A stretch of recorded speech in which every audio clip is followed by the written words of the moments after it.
تو یہ ہے کہ میں یہ سمجھتا ہوں کہ یہ جو میڈیا پہ ایک مہم چلائی جا رہی ہے کہ ججز کو ہم نوکریوں سے نکال دیں گے، پی سی او لگا دیں گے، یہ ایک بڑی میں سمجھتا ہوں کہ انفارچونیٹ، اور یہ جو مشرف صاحب کو بھی جس نے مشورہ دیا تھا ایمرجنسی لگانے کا، وہ ابھی تک جو ہے آپ کو پتہ ہے وہ بھگت ہی رہے ہیں، اور جو بھی یہ ایمرجنسی لگانے کے مشورے دے رہے ہیں وہ آگ سے کھیل رہے ہیں۔ ان کو نہیں معلوم کہ پاکستان میں نہ پاکستان کی اندرونی صورتحال کوئی ایسی ہے کہ جس میں ہم ایمرجنسی کی طرف بڑھ سکیں، نہ بیرونی صورتحال ایسی ہے کہ آپ ایمرجنسی کی طرف بڑھ سکیں۔ تو ایسے جو عناصر ہیں ان سے جو ارباب اقتدار ہیں ان کو احتیاط کرنی چاہیے، ان کے مشوروں کو، ان کی صرف ایک جو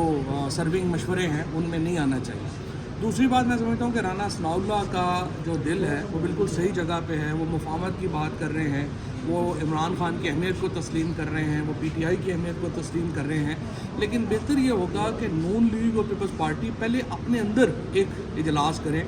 اور ایک فیصلہ کریں کہ ان پارٹیز کا اپنا کیا موقف ہے صورتحال کے اوپر، کیونکہ ابھی ہم دیکھ رہے ہیں کہ ان پارٹیز کے اندر بھی صورتحال کوئی بکھری ہوئی نظر آ رہی ہے، ہر آدمی اپنی بات کرتا ہے اور سمجھ نہیں آتی کس کی کیا بات ہے۔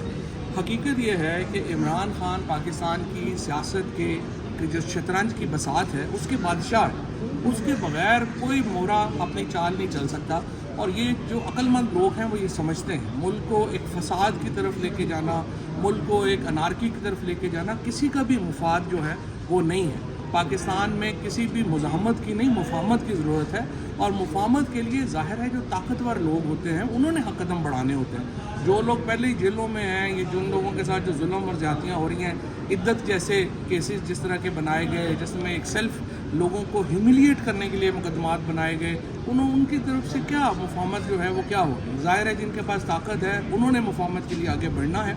اور ان کو یہ سمجھنا چاہیے کہ پاکستان کو مفاہمت کی ضرورت ہے، مزاحمت کی ضرورت نہیں ہے۔ مزاحمت میں کبھی بھی کمپلیٹ وکٹری نہیں ہوا کرتی، مکمل فتح نہیں ہوا کرتی، ہمیشہ جو معاملات ہیں وہ درمیان میں طے ہوتے ہیں۔ تو اس لیے مکمل وکٹری کو بھول کے درمیان میں مذاکرات کے ذریعے گفتگو لانی چاہیے، اور ایک بات پاکستان کو ایک استحکام کے راستے پہ ڈالنا چاہیے۔ ہندوستان 4 جون کو الیکشنوں سے فارغ ہو جائے گا، آپ کا کیا خیال ہے کہ وہ یہاں سوئے رہیں گے؟ آپ کا خیال ہے وہ کشمیر میں جو کچھ ہوا ہے ہندوستان اس سے فائدہ نہیں اٹھائے گا؟ آپ کا خیال ہے پاکستان کے اندر جو صورتحال ہے پاکستان کے دشمن اس سے فائدہ نہیں اٹھائیں گے؟ روزانہ ہمارے جو فورسز کے لوگ ہیں وہ شہادتیں دے رہے ہیں، جس قدر زیادہ یہاں پہ شہادتیں ہوئی ہیں، جس طرح سے ہمارے جو بریو ہارٹس ہیں ان کی وہ اپنی جانیں قربان کر رہے ہیں، ہمیں ان کی قربانیوں کی قدر کرنی چاہیے، اور اس لیے پاکستان کو ایک مفاہمت کے راستے کے اوپر استحکام کے راستے پہ لانا چاہیے، اور استحکام کا جو سب سے بڑا ایک فیصلہ ہے وہ عمران خان کی رہائی ہے۔ عمران خان کی رہائی کے بغیر پاکستان میں کبھی بھی معاملات جو ہیں وہ بہتری کی طرف نہیں جائیں گے، اور ہر ایک کو معلوم ہے عمران خان ہوں، شاہ محمود قریشی ہوں، پرویز الہی ہوں، میں ہوں، باقی لوگ ہوں، ان کے اوپر جو مقدمے ہیں وہ جھوٹے،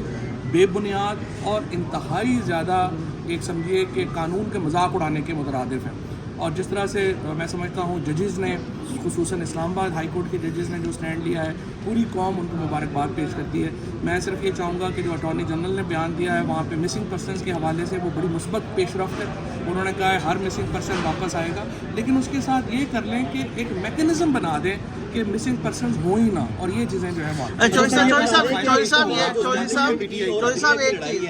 کون مضبوط نظر آ رہا ہے اور کون جیتے گا؟ آج تک کبھی بھی لڑائی میں جو ہے وہ عدلیہ نہیں ہاری۔ چوہی صاحب آپ استحکام کی بات کریں تو ایک پارٹی ہے استحکام پاکستان، اس کے ترجمان آج کل یہ بیان دے رہے ہیں کہ فواد چوہی صاحب آج بھی آئی پی پی کا حصہ ہیں اور ہمارے فاؤنڈنگ ممبر ہیں، تو یہ کلیئر کر دیں کہ آئی پی پی کے ترجمان یہ مراد راس نے۔ میں انہیں نہیں جانتا، اچھا آپ مذاکرات کا فائدہ پاکستان کو، جو بھی مذاکرات ہیں ان کا فائدہ پاکستان کو۔ جو صاحب یہ بتا دیں کہ آپ